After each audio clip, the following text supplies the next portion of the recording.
সকাল বা সন্ধ্যে চায়ের সঙ্গে খাওয়ার জন্য একটা দারুণ রেসিপি, কিন্তু একবার বানিয়ে দেখবেন দারুণ লাগবে। তার জন্য 2 থেকে আড়াই চামচ মতো প্রথমে আমি মুগ ডাল এবং তার মধ্যে একটু ছোলার ডাল দিয়ে ভিজিয়ে রাখলাম। এবার একটা মিক্সিং বলে আড়াই চামচ মতো আমি ময়দা নিয়েছি, তার মধ্যে একটু নুন, একটু চিনি আর এখানে দিয়েছি কিছুটা সাদা তেল। সাদা তেলটা একটু বেশিই লাগবে নর্মালের থেকে।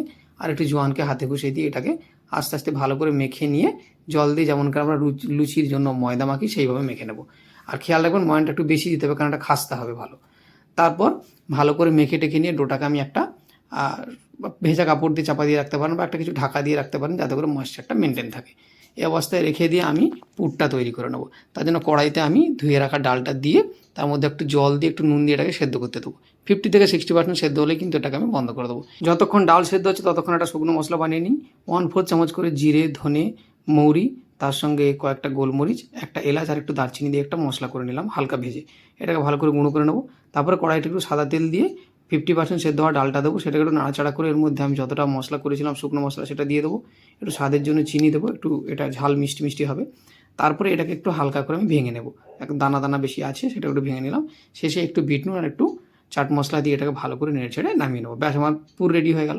এবার একটা বাটিতে আমি 1.5-2 চামচ মতো ঘি নিয়েছি, তার মধ্যে একটু ময়দা দিয়ে একটা লেই তৈরি করে নেবো ভালো করে ফেটিয়ে। দেখুন এই কনসিস্টেন্সিটা একটা লেই হবে। আচ্ছা, এই লেইটা আলাদাভাবে সাইডে রেখে দিচ্ছি। এবার ময়দাটাকে নিয়ে আমি ভালো করে এবার একটা কাউন্টার টপে ভালো করে বেলে নিচ্ছি। বেলে পাতলা করে বেলে নেবো, খুব পাতলা হবে না বা খুব মোটাও হবে না, ওই মোটামুটি নানের মতো করে বেলে নেবো।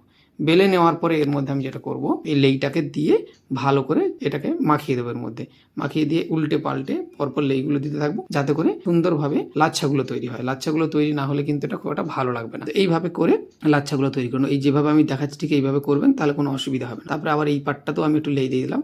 লেই দিয়ে ধীরে ধীরে ধীরে ধীরে এটাকে বেশ ভালো করে রোল করে অনেকটা সুইচ রোলের মতো তৈরি করব, বা আমরা যে ক্রিম রোল খেতাম ক্রিম রোলের মতন একটা তৈরি হবে। তৈরি এটাকে আর একটু হাতে করে ঘষে একটু বড় করে নেবো। বড় করে নিয়ে আমি এটাকে ছোটো ছোটো গোল গোল আকারের লেচির মতো কেটে নেবো। লেচিগুলো হাত দিয়ে কাটবেন না, ছুরি দিয়ে কাটবেন, তাহলে সুবিধা হবে না। হাত দিয়ে কাটলে কী হবে, এই যে লাচ্ছাগুলো নষ্ট হয়ে যাবে। এবার হাতে এটাকে একটা ছোটো বাটির মতো করে করে নিয়ে আর একটু করে পুর দিয়ে এটাকে বেশ ভালো করে চারিদিক থেকে টেনে টেনে একদম ভালো করে গোল গোল করে মুড়ে নেবো। লকিংটা ভালো করে করবেন, নাহলে ভাজার সময় কিন্তু ছেড়ে যাবে। এই লকিংটা যখন হয়ে গেল, এবার আমি কড়াইতে তেল গরম করব। তেল 30% গরম হলেই কিন্তু আস্তে আস্তে করে এগুলো দিয়ে দেবেন। ধীরে ধীরে লো আঁচে আস্তে আস্তে করে ভাজবেন। দেখবেন এক এক করে কিন্তু এই পরতগুলো খুলতে থাকবে এবং দেখতে একটা দারুণ সুন্দর হবে। এরকম যখন ভাজা হয়ে যাবে সিঙ্গাড়ার মতো, তখন নামিয়ে নেবেন। এবার ভেঙে দেখুন, অসাধারণ খেতে সুন্দর লাগে। এবার চা দিয়ে খেয়ে দেখুন, খুব ভালো লাগবে। আর চা খেতে খেতে ঝটপট চ্যানেলটাকে একবার ফলো এবং সাবস্ক্রাইব করুন, আর ভিডিওটি শেয়ার করে আমাদের পাশে থাকবেন। ধন্যবাদ, সবাই ভালো থাকবেন, টাটা।